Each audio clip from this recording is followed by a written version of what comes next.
ప్రభునందు ప్రియ దేవుని బిడ్డలారా, బాగున్నారా? ఉదయకాల సమయంలో ఈ రీతిగా మీతో కలిసి ప్రార్థించడానికి దేవుడిచ్చిన కృపను బట్టి కృతజ్ఞతలు చెల్లిస్తూ ఉన్నాం. మంచిది. మీ పనులు సవ్యంగా సాగుతున్నాయా? మీరు వేసినటువంటి చక్కని ఆలోచనలు, ప్లాన్లు జరుగుతున్నాయా? ఏదైనప్పటికీ దేవుని మీద ఆధారపడి ముందుకు కొనసాగండి. దేవుడు తప్పకుండా కార్యం చేస్తాడు. అలాగే కొంతమంది నేను ఒక్కడినేనండి, మాకెవరూ లేరండి అని కలవరపడుతున్నారేమో. అర్థమవుతుందా? కలవరం వద్దు, భయం వద్దు. ఎందుకంటే దేవుడు మన పక్షాన ఉన్నాడు.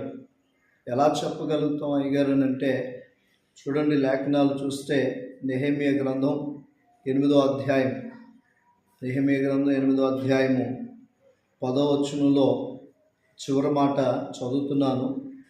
మీరు దుఃఖపడకుడి, యెహోవా యందు ఆనందించుట వలన మీరు బలమొందుదురు. ఏమని చెప్తున్నాడు? మీరు దుఃఖపడకుడి, యెహోవా యందు ఆనందించుట వలన మీరు బలమునందుదురు. మీ బలం ఎలా వస్తుందంటే, యెహోవా యందు ఆనందించుట వలన మీ బలం వస్తుందని చెప్తూ ఉన్నారు. కనుక ఇక్కడ నెహెమ్యా కూడా యెరూషలేము యొక్క ప్రాకారములు పడగొట్టబడి, గుమ్మములు కాల్చబడి, పరిస్థితులు వెనుపడినప్పుడు ఎవరు ఆయనకి సహాయకులు లేరు, ఒంటరిగానే ఉన్నాడు. కానీ దేవుని పని పూనుకున్నాడు. దేవుని దగ్గర కూర్చుని ఏడ్చాడు.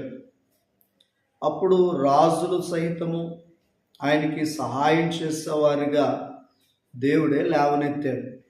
అంటే దాని అర్థం ఏంటి అని అంటే, నీవు నేను కూడా మంచి పని చేయడానికి, కుటుంబాన్ని కట్టడానికి, బిడ్డల్ని మార్చడానికి మనం ఏదైనా చేయగలిగితే దేవుడు మనకి సహాయకంగా వచ్చి మనల్ని ఏం చేస్తాడంటే అనేకుల్ని సహాయకుల్ని లేవనెత్తుతాడు.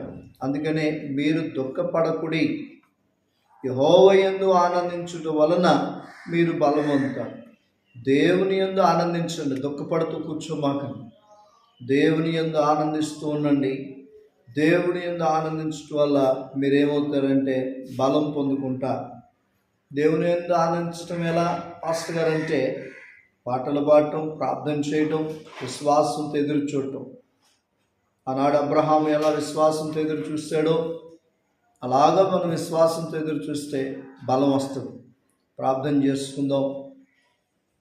పరిశుద్ధుడా, ప్రేమ కలిగిన దేవా, నీ పరిశుద్ధమైన ఘనమైన నామాన్ని బట్టి వందనాలు. ఈ ఉదయకాల సమయంలో కూడా మా జీవితంలో ఎన్నో దుఃఖకరమైన దినాలు, సమయాలు వచ్చినప్పటికీ నెహెమ్యా గ్రంథంలో చెప్పబడిన రీతిగా దుఃఖపడకుడి, మరి దేవుని యందు సంతోషించండి, అప్పుడు మీరు బలం పొందుతారని చెప్తుంది లేఖనం. కనుక ఏ విషయంలో మీ యందు ఆనందించే భాగ్యం మాకు దయచేయమని, ఈరోజు చేయుచున్న పనులను, అయా ఈరోజు వెళుతున్న భారంలో ఉన్న ప్రతి ఒక్కరిని కూడా దీవించి ఆస్వాదించి వారి స్థితిగతులను మార్చి కుటుంబాలకి నెమ్మది, సమాధానం ఇవ్వమని